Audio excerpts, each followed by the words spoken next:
ও তুমি কাউরে দিলা 10টা সন্তান, থাকার জায়গা নাই, আবার কাউরে দিলা কোটি টাকা, একটা সন্তান নাই, টাকা পয়সা ধন সম্পত্তি দিলা বেশি করে, কিন্তু মরার পরে কান্দে করে কবরে নামাবে কে তা? আরে রে প্রেমের খেলা খেলছো দয়াল রে, তোমার খেলা চমৎকার,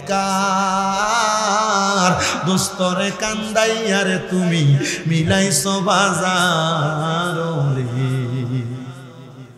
প্রেমের খেলা খেলছো দয়াল রে, নির্দোষীরে রাখো দয়াল ববের জেলখানায়, আবার অপরাধ করিয়া কেহ ঘুরে সর্বদাই, হাকিম হইয়া হুকুম করো, পুলিশ হইয়া ধরো, সর্প হইয়া দংশন করো, পূজা হইয়া যা আর রে, প্রেমের খেলা খেলছো দয়াল রে।